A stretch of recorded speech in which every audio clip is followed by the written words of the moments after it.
আসসালামু আলাইকুম everyone, welcome back to my channel cooking corner. আজকে আমি মাটির হাঁড়িতে গরুর মাংস রান্না করলাম, একদম ঝাল ঝাল। সেটাই আজকে আপনাদের সাথে একটু শেয়ার করব। তো চলুন শুরু করা যাক। প্রথমে এখানে আমি মাংসগুলো ভালোভাবে ধুয়ে নিয়েছি। এখানে আমি মরিচ, হলুদ আর মাংসের মশলা দিয়ে নিলাম। সিক্রেট একটা মশলা, এটা আমি দিয়ে নিলাম। এখন দিয়ে দেব তেজপাতা। আপনারা চাইলে কিন্তু এর সাথে আরও অনেক ধরনের মশলাই কিন্তু অ্যাড করতে পারেন। তো আমি এখন দিয়ে দেবো পেঁয়াজ কুচি। পেঁয়াজের পরিমাণটা কিন্তু একটু বেশি দিবেন, যেহেতু গরুর মাংস আর এটা কিন্তু আমি হাতে মাখিয়ে আজকে করব। আর দিয়ে দিলাম গোটা 3টা রসুন। এখন দিয়ে দেবো কিন্তু সয়াবিন তেল। এখানে আমি কিন্তু একটু বেশি পরিমাণে সয়াবিন তেল দিলাম, তাহলে গরুর মাংসটা রান্নার পর দেখতে অনেক সুন্দর লাগবে। আর এখানে আমি আদা রসুনটা দিয়েছি, বাট স্কিপ হয়ে গিয়েছে। এখানে পরবর্তীতে আমি কিন্তু আদা রসুনটা দিয়ে নিয়েছি। এখন ভালোভাবে হাতের সাহায্যে কিন্তু আমি মেখে নিয়েছি, দেখতেই পাচ্ছেন। ভালোভাবে এটাকে মাখিয়ে নিতে হবে, তাহলে দেখতেও সুন্দর লাগবে, খেতেও কিন্তু অনেক মজা লাগবে। এখন দিয়ে দেবো আমি পরিমাণ মতো পানি। এখানে আমি হাতটা সুন্দর মতো ধুয়ে পানি দিয়ে দিচ্ছি, দিয়ে ভালোভাবে মাখিয়ে নিব।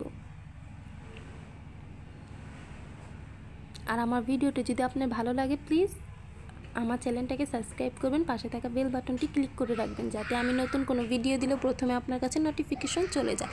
আর এখন দিয়ে দিলাম মেন একটা জিনিস, গরুর মাংসের আলু এখন আমি দিয়ে দিলাম এখানে। তো এখন আমার সম্পূর্ণটা কিন্তু মাখা শেষ। এখন আমি একটা ঢাকনা দিয়ে সুন্দরভাবে ঢেকে দিব। তো এখানে আমি চুলায় বসিয়ে রেখেছিলাম প্রায় 20 মিনিট পর কিন্তু এটা সুন্দর একটা বলক উঠে গিয়েছে। এখন আমি ভালোভাবে একটু নাড়া দিয়ে দিব। আর আজকের ভিডিওটা আপনাদের কাছে কেমন লেগেছে অবশ্যই কিন্তু আমাকে কমেন্টে জানাবেন। আর আপনারা চাইলে কিন্তু বাসায় এইভাবে রান্না করতে পারেন, খেতে কিন্তু অসম্ভব মজা হয়।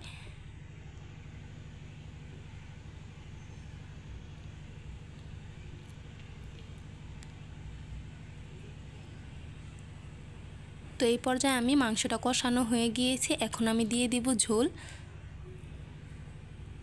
ঝোল দিয়ে ভালোভাবে নাড়া দিয়ে দিব।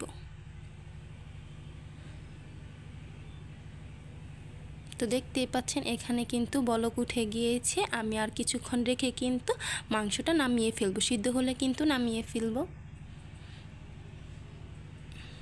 তো দেখতেই পাচ্ছেন মাংসটা কিন্তু একদম হয়ে গিয়েছে। মাংসটা হতে আমার প্রায় 40 থেকে 45 মিনিট লেগেছে। আর আজকের ভিডিওটা এই পর্যন্তই। আল্লাহ হাফেজ, সবাই ভালো থাকবেন, আমার জন্য দোয়া করবেন। পরবর্তী ভিডিওর জন্য চ্যানেলটা সাবস্ক্রাইব করবেন।